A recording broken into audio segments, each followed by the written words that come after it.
রংপুরের মিঠাপুকুরে বৃষ্টিতে বিদ্যুৎ বিভ্রাটের কবলে পড়ে মোমবাতির আলোয় এসএসসি পরীক্ষা দিয়েছে পরীক্ষার্থীরা। ইংরেজি প্রথম পত্রের পরীক্ষা চলাকালীন আজ রোববার সকালে এই অনাকাঙ্ক্ষিত ঘটনা ঘটে। পর্যাপ্ত আলোর অভাবে অন্ধকারাচ্ছন্ন কক্ষে পরীক্ষা দিতে গিয়ে চরম ভোগান্তির শিকার হতে হয়েছে কয়েকশো পরীক্ষার্থীকে। এ ঘটনায় অভিভাবক ও পরীক্ষার্থীদের মধ্যে তীব্র ক্ষোভ দেখা দিয়েছে।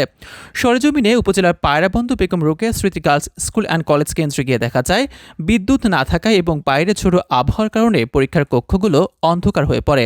এমত অবস্থায় পরীক্ষার্থীদের উত্তরপত্র লিখতে অসুবিধা হওয়ায় কেন্দ্র সচিবের ব্যবস্থাপনায় মোমবাতি জ্বালিয়ে পরীক্ষার কার্যক্রম সচল রাখা হয়।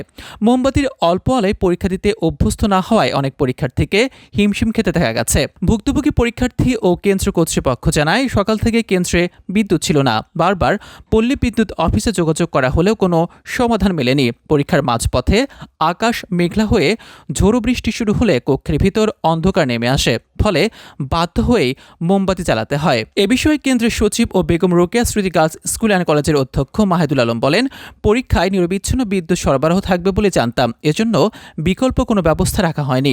সকাল থেকে বিদ্যুৎ না থাকায় আমরা পল্লী বিদ্যুৎ সমিতিকে বারবার অনুরোধ করেছি, কিন্তু তারা বিদ্যুৎ দেয়নি। শেষ পর্যন্ত পরীক্ষার্থীদের কথা চিন্তা করে মোমবাতি জ্বালাতে বাধ্য হয়েছি। রংপুর পল্লী বিদ্যুৎ সমিতি ১-এর জেনারেল ম্যানেজার মোহাম্মদ আশরাফ উদ্দিন খান জানান, ওই কেন্দ্রটি বলদীপুকুর সাবস্টেশনের আওতাধীন। রংপুর গ্রিডের লাইন পুড়ে গিয়ে ক্ষতিগ্রস্ত হওয়ায় বিদ্যুৎ সংযোগ বিচ্ছিন্ন হয়ে পড়েছিল। সঠিবাড়ি গ্রিড থেকে বিকল্প লাইনে বিদ্যুৎ সরবরাহের চেষ্টা চলছে বলে তিনি উল্লেখ করেন। এদিকে মিঠাপুকুর উপজেলা নির্বাহী কর্মকর্তা ইউএনও মোহাম্মদ পারভেজ বলেন, কেন্দ্রে বিদ্যুৎ নেই এই বিষয়টি কেন্দ্র সচিব আমাকে জানাননি। এটি কেন্দ্র সচিবের প্রশাসনিক দুর্বলতা।